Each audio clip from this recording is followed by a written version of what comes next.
Welcome back everyone to theCUBE's live coverage here in Washington, D.C. for Nutanix NEXT 2025, two-day show. Winding down day one, I'm John Furrier with Bob Laliberte with theCUBE Research. Really, the platform story is resonating, the ecosystem story that's connected is resonating. The customers are seeing value in the new modern infrastructure to allow them to bring in this era of agentic, all the new apps are coming. We got Gregory here, who's VP of Business Development and Ecosystem at Nutanix, and Maciej, who's the GM of Enterprise at Pure Storage. Pure Storage and Nutanix doing business. The architectures have changed, the value is being created. Gentlemen, thank you for coming on theCUBE. Thanks for having me. Appreciate you. Biz Dev and ecosystems, enterprise storage with Pure. Guys, the infrastructure is now, we're starting to see clear visibility on what success looks like. Okay, scalable, integrated platforms, compute, storage, and networking. Wait a minute, what year are we in? 2025, but it's different. Maciej, we'll start with you. Perfect. This is a new era that's ushering in, but it's not a pivot, it's extension. Correct. What's your view on this? Do you agree, and what's your view? Fully agree with you, and I think that traditionally we kind of had trade-offs. We were either simply focusing on simplicity or flexibility. You want to go with simplicity, you would go with a full stack from one vendor. You want to go with flexibility, you go with the best in class.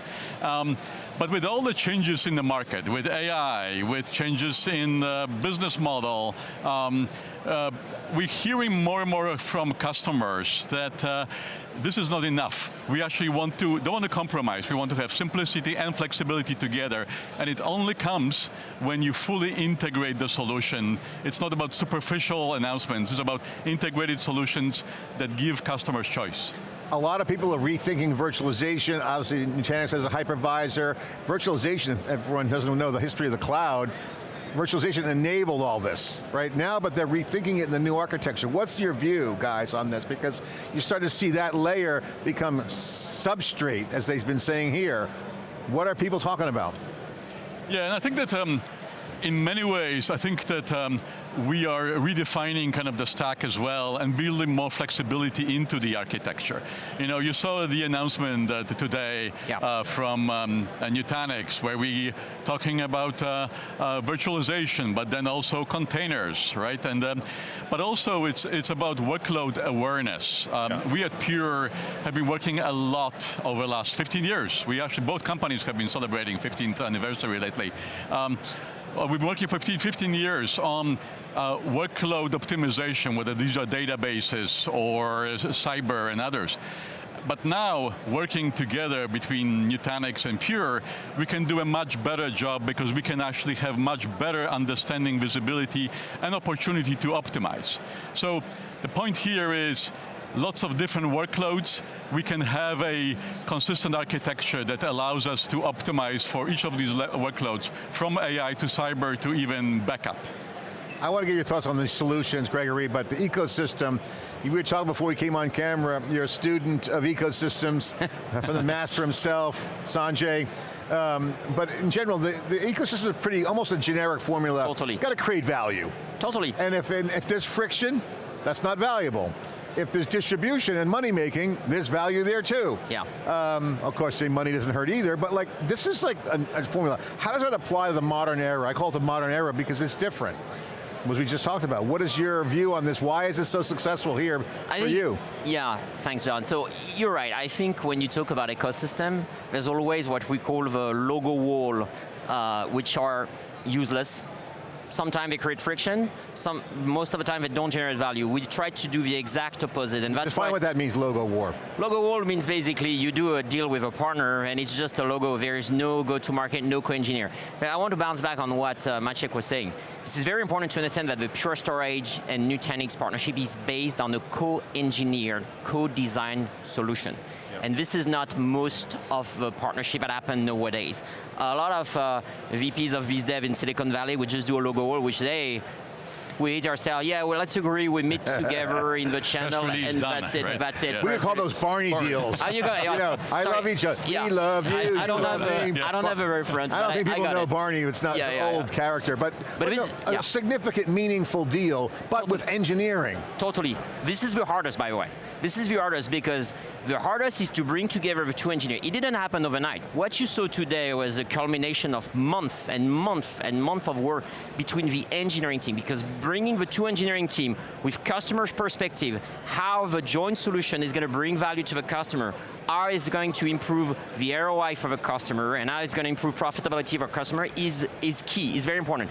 That's what we announced today. That's why it's different from many partnerships that you see often. And maybe I can add, if that's okay. I think that, because it's important exactly to that point, we're here, this is not a one-off either. We are here for long run.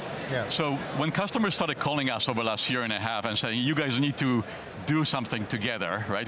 We need choice, we want options.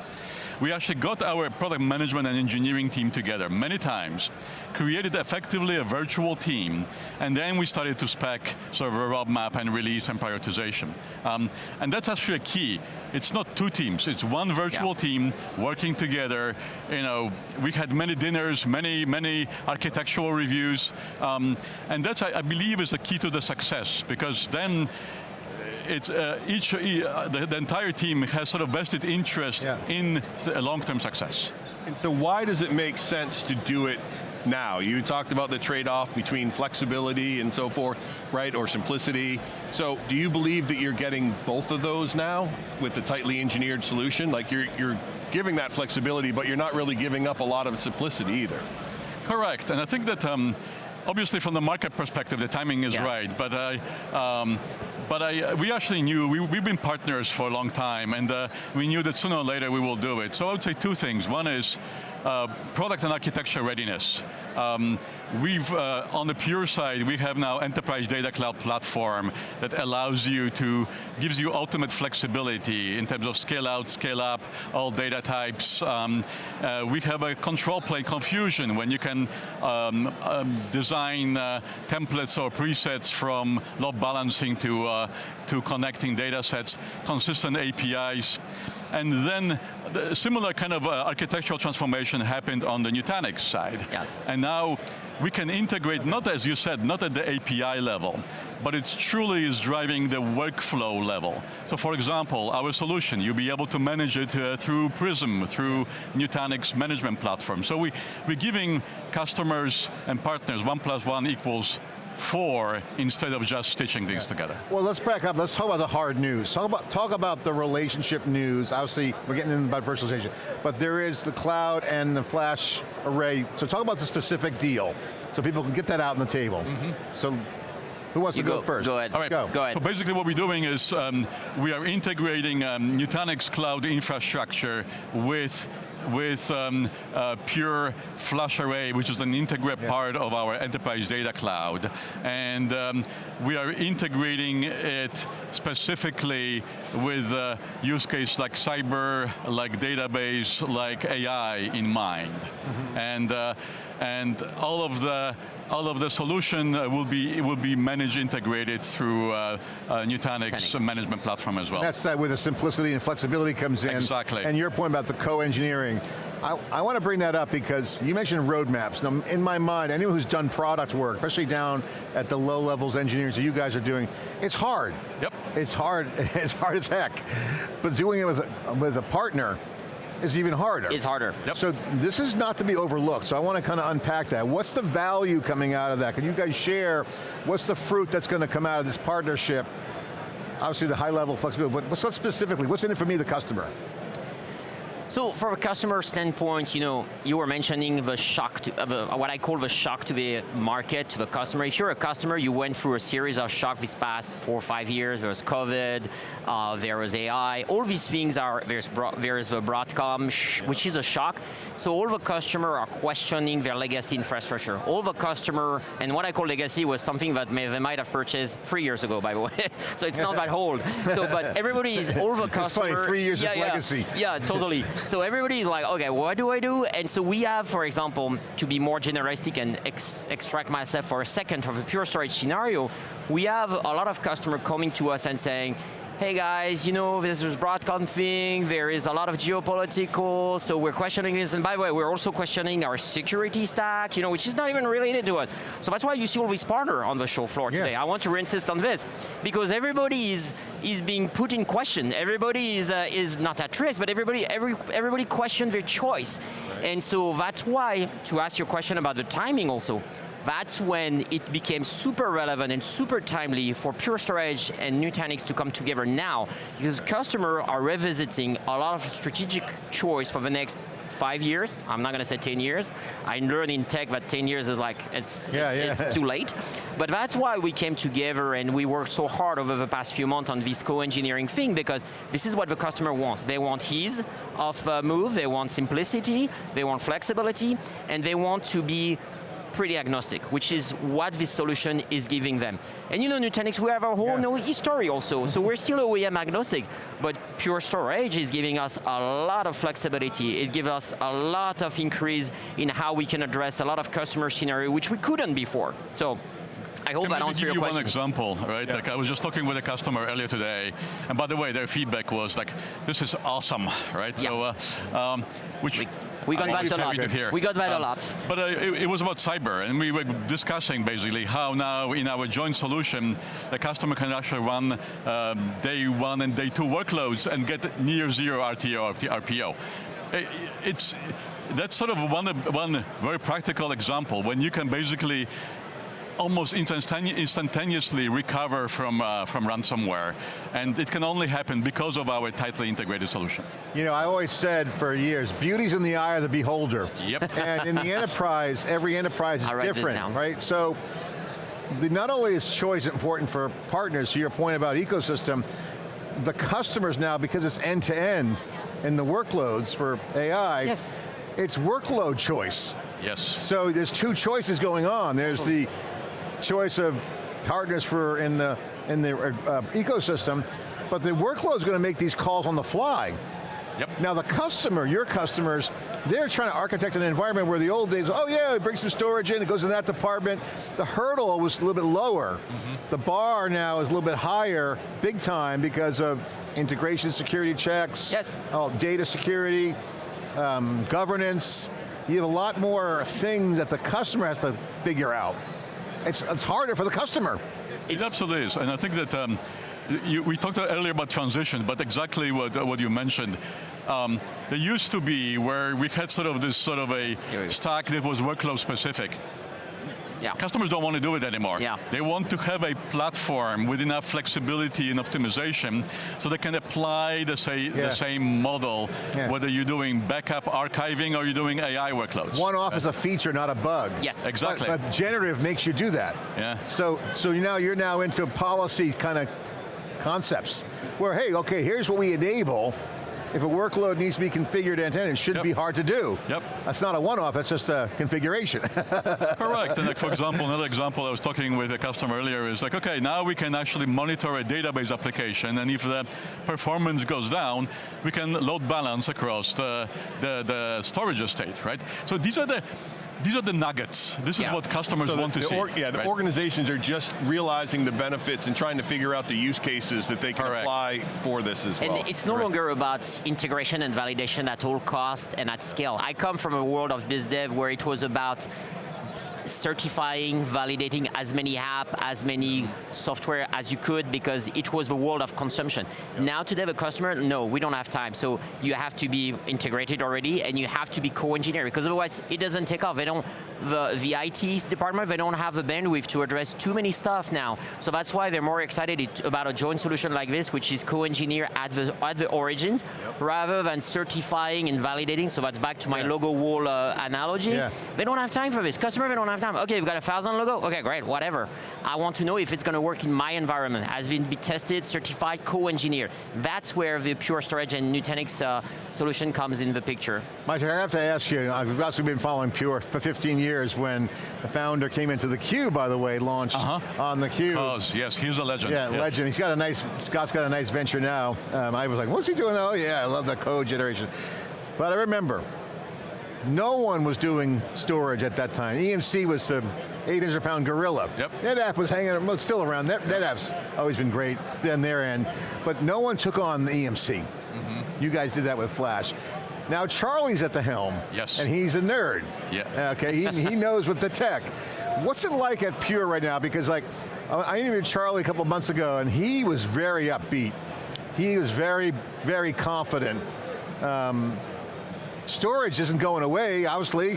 More AI makes more storage, but it's going to have to fit into a new architecture. Give us the vision of Pure. Give us an update on what you guys are thinking, because you guys are a big part of the ecosystem. Correct, and I think that what probably Charlie talked to you about was Enterprise Data Cloud, which is sort of we're migrating from individual arrays, whether it's a flash array, FlashBlade, into the platform, right?